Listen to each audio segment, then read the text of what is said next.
So good evening, Angie. So good to see you. Good evening, Auntie Yvonne. Good How to have see you you. been? Coping with Christmas in lockdown. But yeah, Oh, that's not funny at all. Merry Christmas and a prosperous New Year. Merry Christmas. Merry Yeah, Christmas to you too. yeah.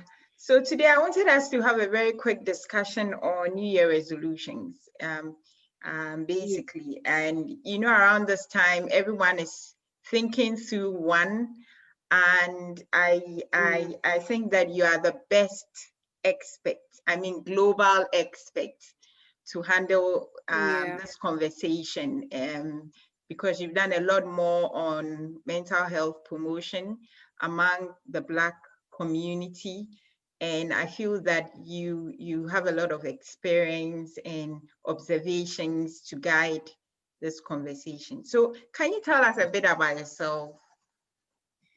Okay.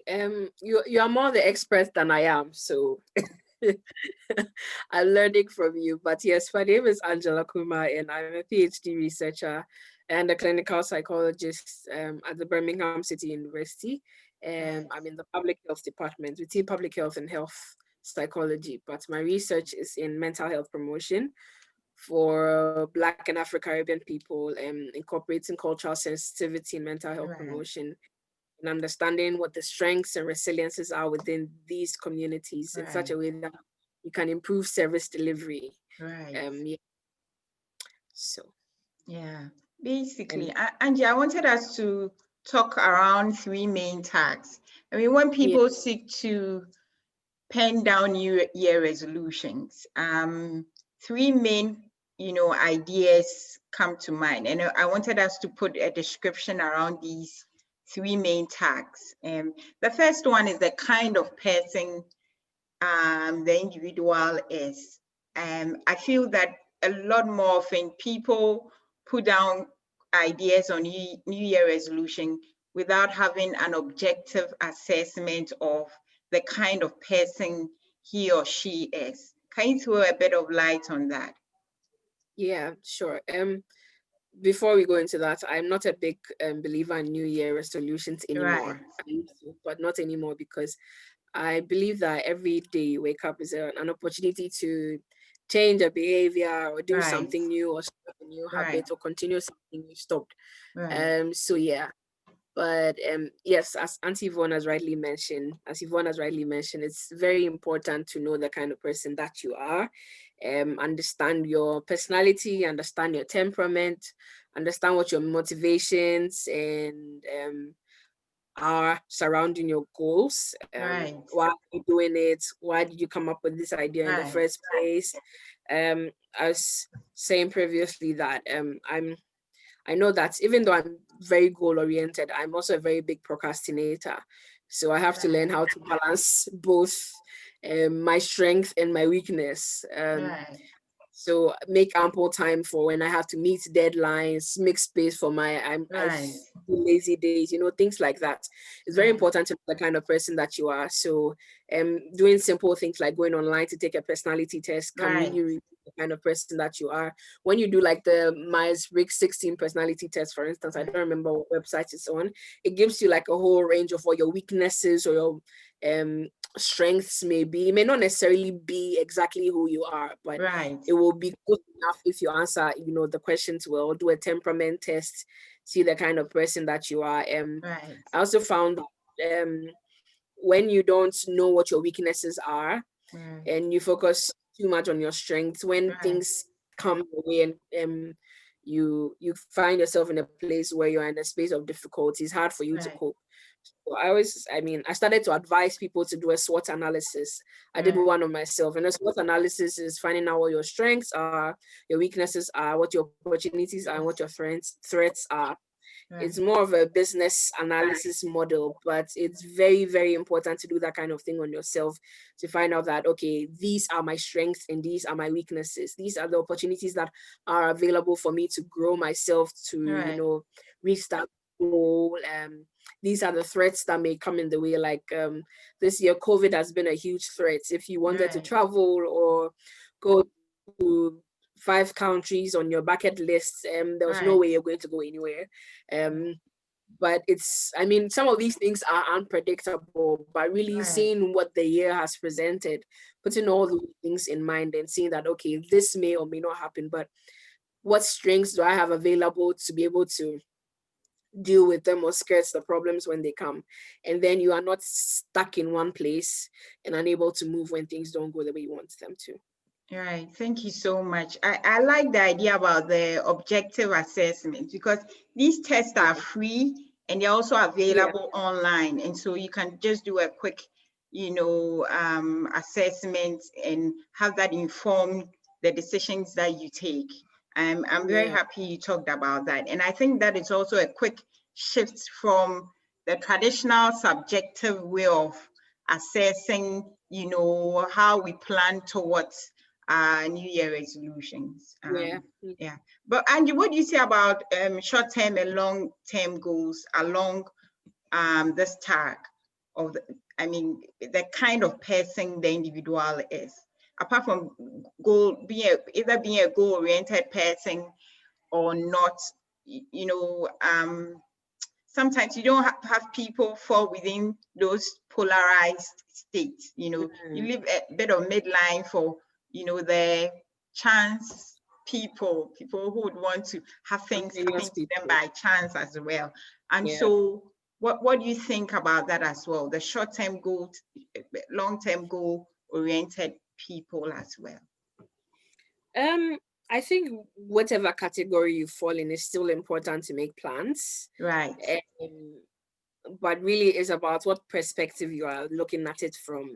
Right. And everyone is entitled to, have ideas in their own, thinking.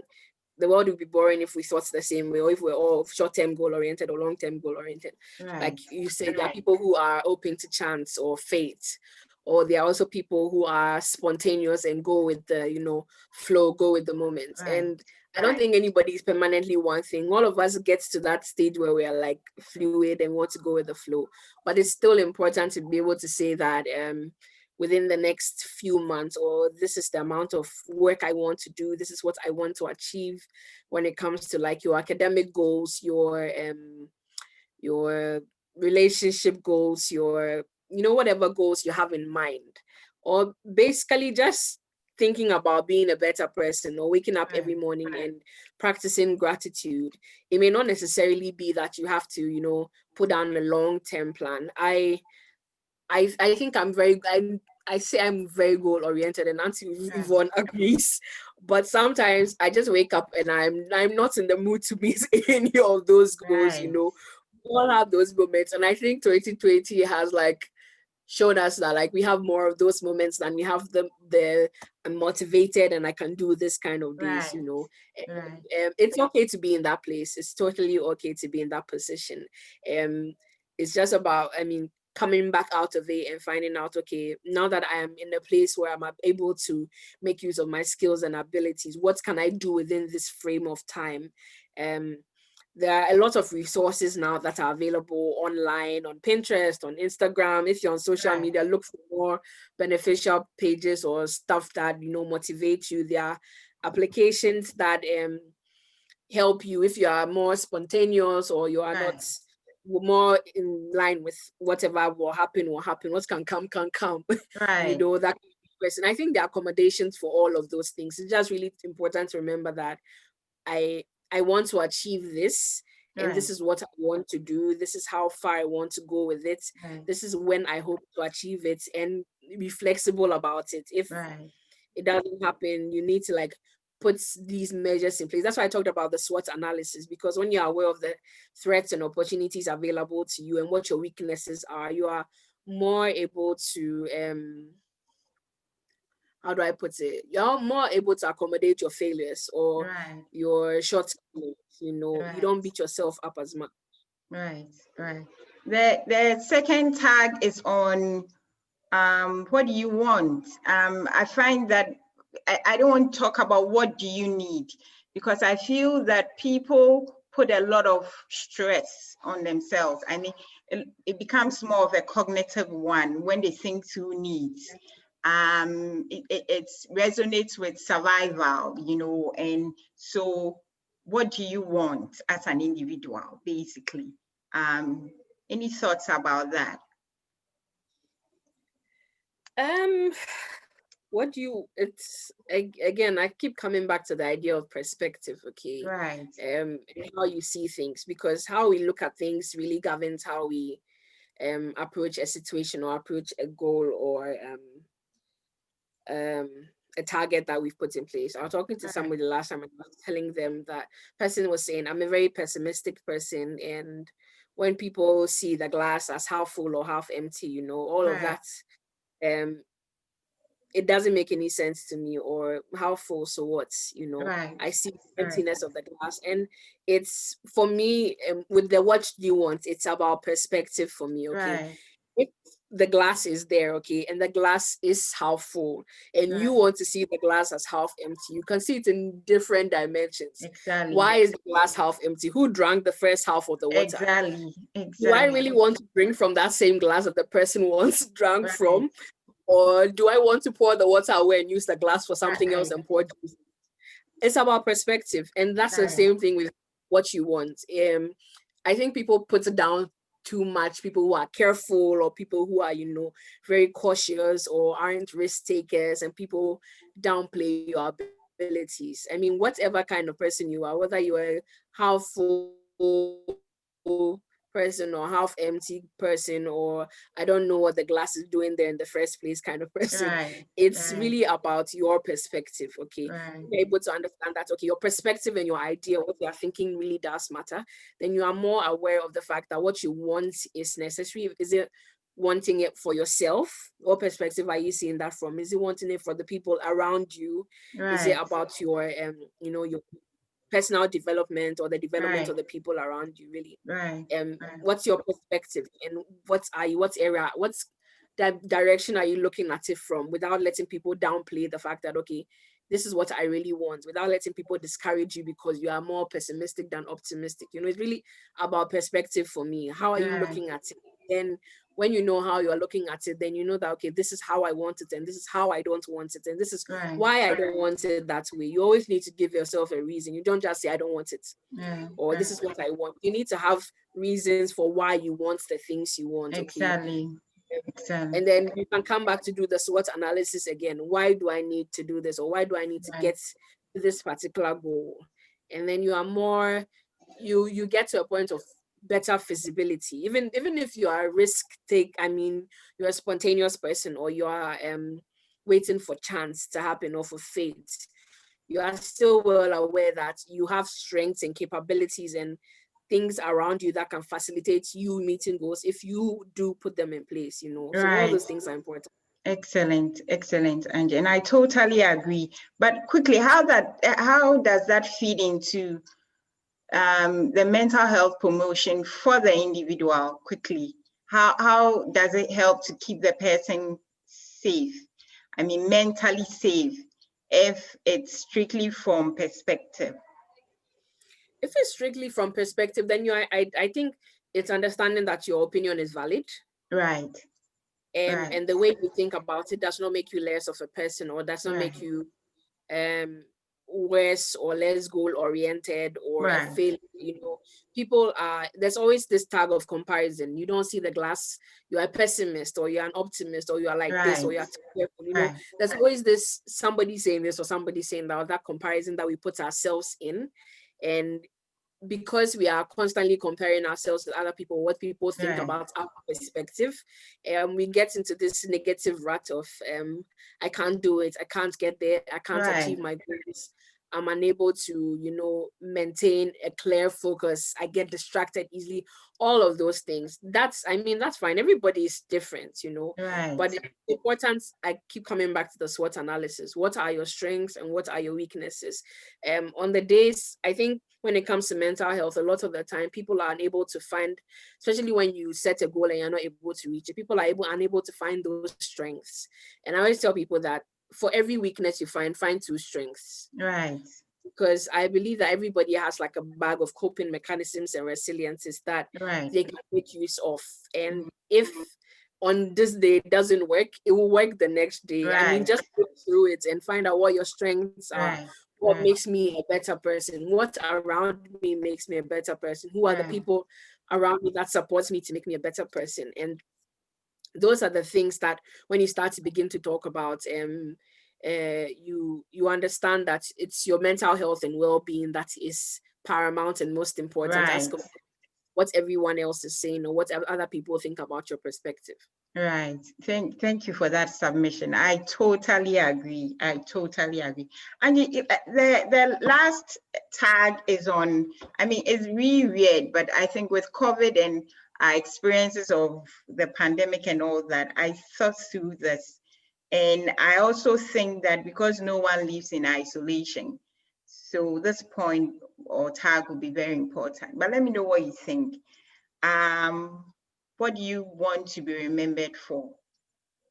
I mean, COVID, I know it sounds very weird, but I mean, COVID, yeah, but I think we should start having that conversation. And the rationale behind this question is about impact, okay? I find that a lot more people focus on the me aspect of New Year resolution. So it's about me and what I want to achieve, and it's essentially about me. So the rationale is about impact, essentially. I don't know what you have to say about that. Impact. What do you want to be remembered for? As I said, it's a bit of a morbid question, Right. Considering how can that feed into New Year resolutions as well? I think it's important. In the teach us to number our days sense, or you only live once kind of sense, Right. Depending on, again, what kind of perspective you think about it from. Right. But for me, it's about impact. Right. And how first or you are taking care of your well-being and your mental health. Right. And for me, how you want to be remembered is that you, in spite of how hard things were, you were the kind of person that was able to move past it, Right. And everybody has different ways of coping. Everybody has different ways of dealing with things. But it's, for me, it's a lot about impact and about purpose, Right. And I know I sound like a motivational speaker right now, but I mean, it doesn't have to be something grand, It doesn't have to be you came up with the most inspirational quote of the year and everybody remembers you for that, I think it's just really being human and being kind. If 2020 has taught me anything at all, it's the kind of kindness that I've seen around me. And if anybody wants to be remembered for anything, it should be that you were remembered for being kind, especially in the year when we realized that no human being is an island, and we needed people to be able to be better. We saw how people lost everything in a matter of hours. Everything just shut down, and everybody was in their houses and afraid, and of an invisible virus. But in spite of all of that, I think this year we saw humanity in a way that we have never seen humanity, or in my lifetime. Every day is one person fighting or doing that or saying that.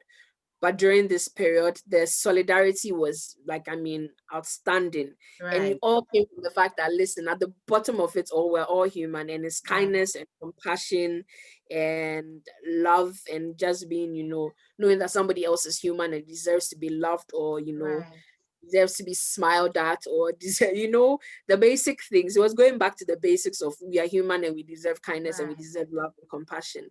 And if there's anything anybody should be remembered for, I think that should be it, that you were kind, that you were compassionate, that you you were able to give yourself, and not all of yourself, as much of yourself as you could give without depleting your own resources, and that's always important to keep in mind. But I mean, kindness is what I think everyone should strive to be remembered for, regardless of what you're doing. Right. Kindness, empathy, sympathy. Yeah, I agree totally. Angie, so quickly, are there any quick coping strategies, projected coping strategies you want to bless us with for 2021 in terms of mental health promotion? I mean, if an individual has taken cognizance of all these tasks, what are some of the quick, coping strategies, I mean, we should be looking out for in terms of New Year resolutions? The first coping strategy is to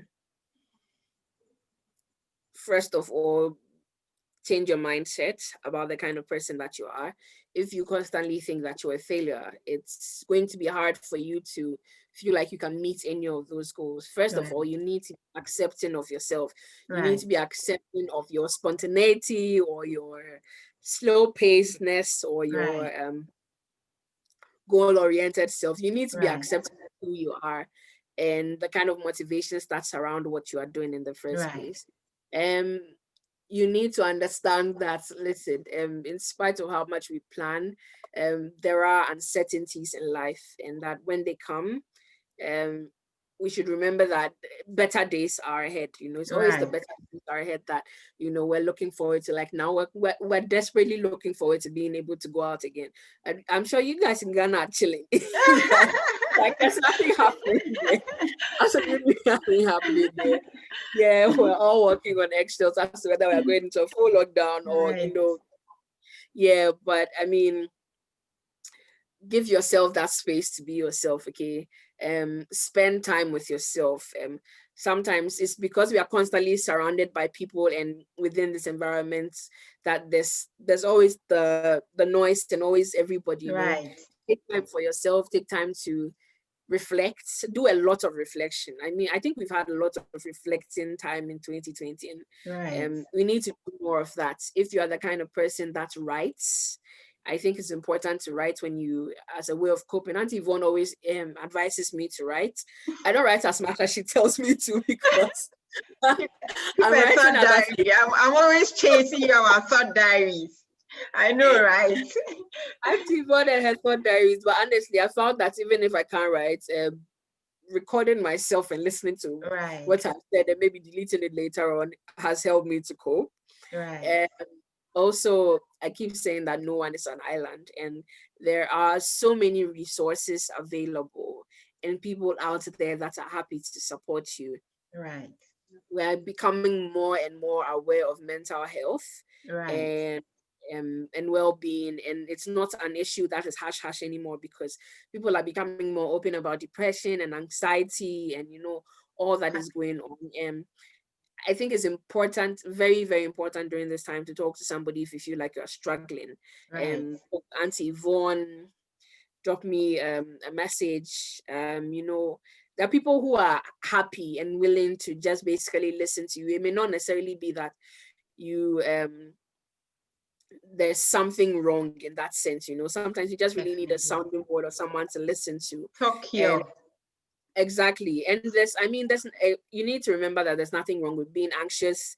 There's nothing wrong with being depressed. There's nothing wrong with feeling those heavy feelings. We need to be more accepting and more feeling people, Not try to, always stay hardcore and try to stay in a corner. It's okay to feel those things, but when you feel those things, it's okay to seek help. So seek the kind of resources that are available, on the internet, in person. Now there are a lot of online therapies that you can take part in. It's not for people who have major problems. If you really just want to have somebody to talk to, it's important. Like, I mean, I can't emphasize enough how much difference it will make if you just reach out to somebody to have a conversation. Don't feel like somebody's there, you're going to be judged. Don't feel like you're going to be looked down on. Really just have a conversation with someone is really important. Coping mechanisms. It's sports and physical. But a lot more people have lost their loved ones to COVID as well. So if you can just drop in a word or two on mental health promotion in terms of New Year resolution and coping as well, People have lost jobs and all that. I mean, going forward in terms of New Year resolution and all that, will be maybe one or two handy, with all that you said, handy coping, cognitive or behavioral strategies. I mean, they can pick on and just run along with. It comes back to who is in your corner and who is around you. For me, as much as I may want to go into cognitivity and all the technical stuff, when push comes to shove, people don't want to hear that. People want to hear the practicality of who is available to help me and who can I talk to. And the first step is talking to somebody. And if you feel like that is too hard, I feel like there are, other mediums such as writing, the thought diary Auntie Yvonne talked about. If you want to write poems or write music, for me, it's about being expressive and not hiding your feelings. Even if you don't want somebody to see it immediately, or you can't speak to somebody personally, you can forward those things that you have written, that you have spoken about, that you have said to somebody. It's important not to be alone during this period. As much as possible, find family, especially if you are grieving. It's a difficult period to grieve because so many people have not been able to grieve well and haven't got that closure that they wanted to get, but I believe having these conversations, and it's really being open about it. Listen, we don't want to talk about it, and that's the problem. That's why we can't cope. Once you're able to talk about it and have more conversations about it, it's a lot easier to know that, okay, these are the strengths that I already have available to help me to get better. These are the people that are around to help me to get better. These are the organizations that are around to help me to get better. And back to the SWOT analysis, when you're finding out what the strengths and the weaknesses and opportunities are, put all of these things in place. Who is available to help me get better, or to see me through this period? Who can I rely on or trust to say that, okay, if I come to this person, I want to talk to this person, they'll be willing to listen to me, to listen to all that I have in mind. Because if we don't start to have these conversations, we are not going to get anywhere. We can preach all the CBT and the IAPT and all the initials, and we're still not going to get anywhere. So it's really important for us to start to have those conversations, and then going forward, putting in place things like physical activity. I think 2020 has showed us that it's very important that we take care of our health and our well-being. And physical activity has, proven over and over again to enhance mental well-being and help us to cope better with the different things that we're going through. If it's depression, anxiety, running, going to the gym, taking part in some sports or physical activity, all of those are very important. So yes, those are also, good to keep in mind. Right. Angie, thank you. Thank you so very much. Thank you so much. These are insightful. These points are so relevant, and they kind of sum up the whole conversation on pain with purpose as well, especially for families who are grieving with COVID-related issues, families who have lost their loved ones, families who have lost their jobs, and all that, and are trying to pick up the pieces and run 2021 in a very productive manner. These points you've discussed reflect the benefits of employing all these strategies. Can we have your take-home message in a second?